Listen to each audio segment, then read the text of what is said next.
Assalamualaikum warahmatullahi wabarakatuh. Salam sejahtera untuk kita semua. Bagaimana kabar Bapak Ibu para pensiunan? Semoga dalam keadaan sehat walafiat, tetap semangat di dalam menjalankan aktivitasnya, dan semoga Bapak Ibu selalu sukses. Bapak Ibu para pensiunan, tentu saja selama ini ya belum tahu ya seperti apa pengelolaan dana pensiun ya yang dikelola oleh PT Taspen. Nah, untuk itu kita perlu tahu ya seperti apa sebenarnya pengelolaannya, sehingga kadang-kadang dan tidak mendapatkan kesejahteraan ya dari dana pensiun itu. Untuk itu mari kita simak bersama informasi dari rapat kerja ya DPR RI dengan Dirut Taspen ya, yang ini mempertanyakan kejelasan pengelolaan dan investasinya seperti apa, sehingga ini tidak tergambar untuk kesejahteraan para pensiun. Mari kita simak bersama ya informasinya. Silakan Bapak Ibu untuk memberikan koreksi ataupun komentar ya di video ini. Mari kita simak bersama informasinya. Namun sebelumnya silakan Bapak Ibu untuk mendukung channel Update Mas Guru dengan cara memberikan subscribe, like, isi komentarnya. Silakan menyimak video ini hingga selesai. Premi yang dibayarkan, sebagian yang dibayarkan oleh premi yang dibayarkan. Bapak memix itu, investasinya tidak mencukupi, Pak. Ini skema ponzi, Pak. Coba pada saat itu pemerintah kemudian nyetop klaim, pembayaran klaim, nggak bisa Bapak membayarkan dari return investasi Bapak.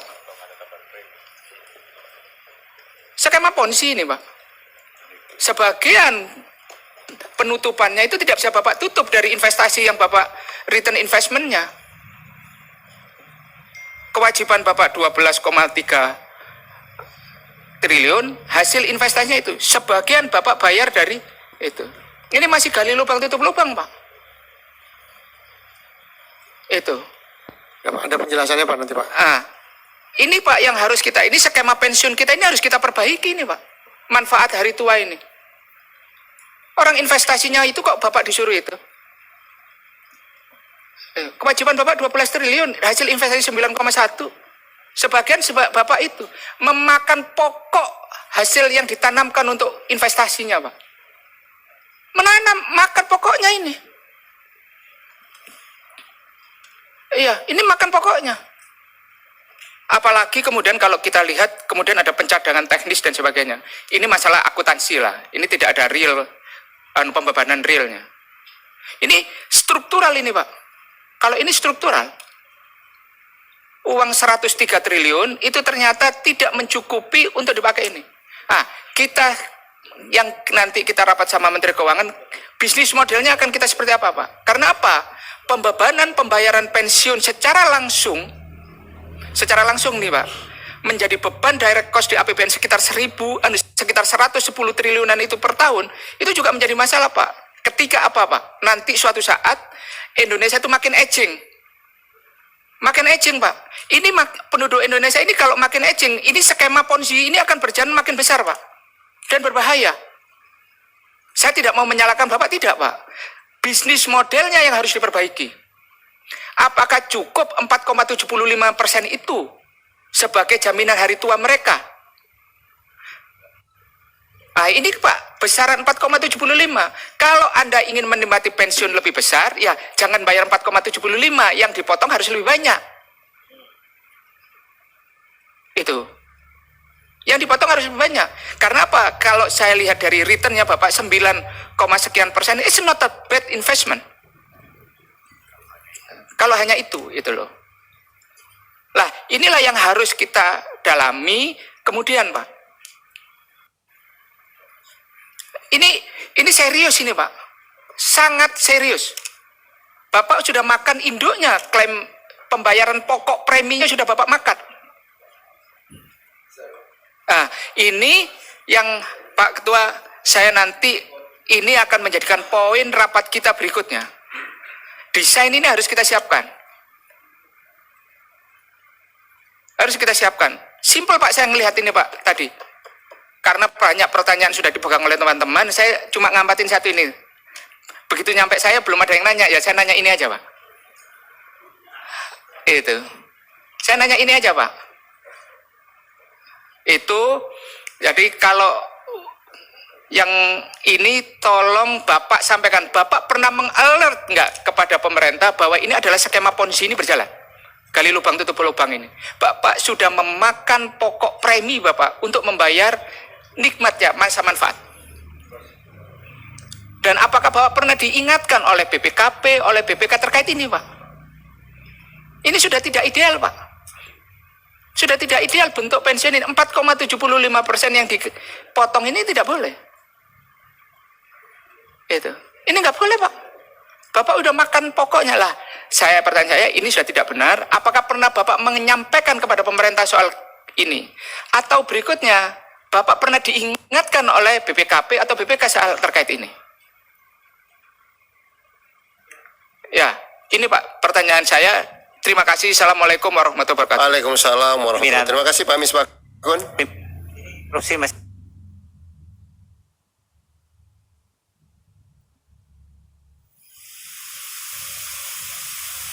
Udah ya?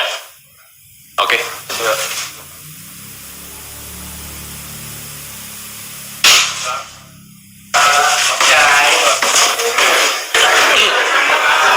Pihak konsultan NAL dari Bahana Sekuritas dan dari PT IIM yang yaitu tersangka EHP dan saudara CW.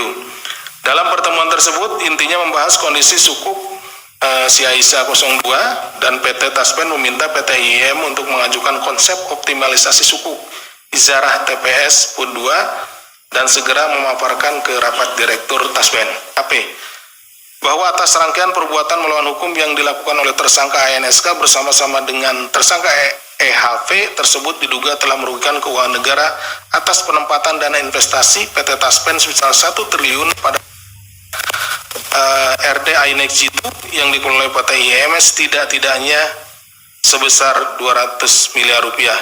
KPK selanjutnya melakukan penahanan kepada tersangka NSK dan untuk 20 hari pertama terhitung sejak 8 Januari sampai dengan 27 Januari 2025.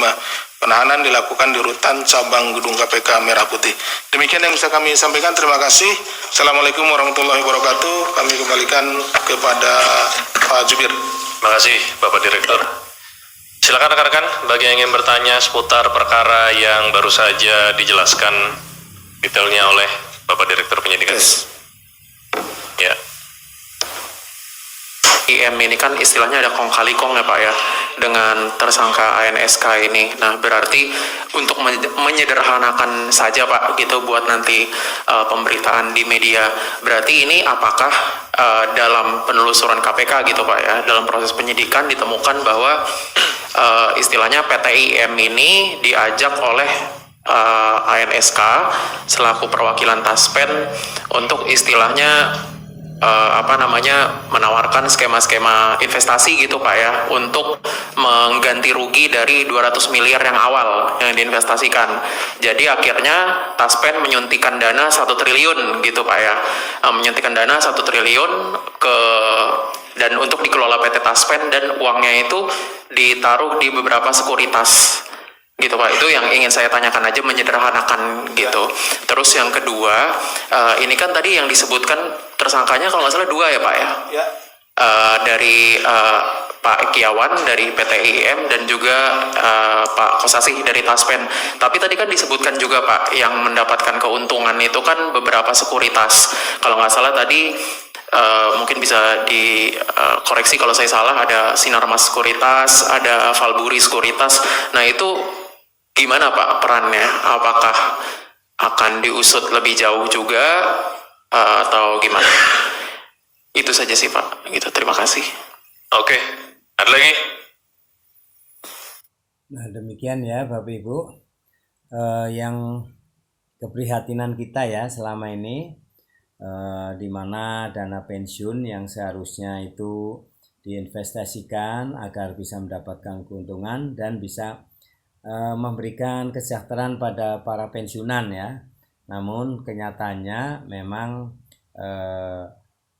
dilakukan ya oleh orang-orang yang tidak bertanggung jawab sehingga dana pensiun ini dikorupsi ya. Nah, mudah-mudahan setelah kejadian ini pemerintah lebih fokus ya, lebih hati-hati di dalam memberikan kepercayaannya kepada para dirut ya, dirut PT Taspen maupun Asabri ya. Dan semoga pemberantasan korupsi ini berjalan lancar dan bisa meminimalisir. Jadi minim ya. Kalau bisa sih semuanya bisa terungkap dan dibasmi ya sampai ke akar-akarnya.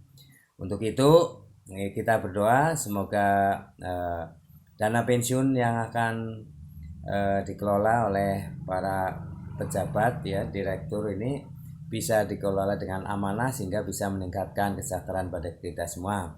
Terima kasih Bapak Ibu telah menyimak video ini. Silahkan komentari ya di kolom komentarnya. Semoga ini bisa memberikan manfaat ya. Terima kasih atas perhatiannya. Mohon maaf apabila ada kesalahan dalam penyampaian. Sampai jumpa kembali.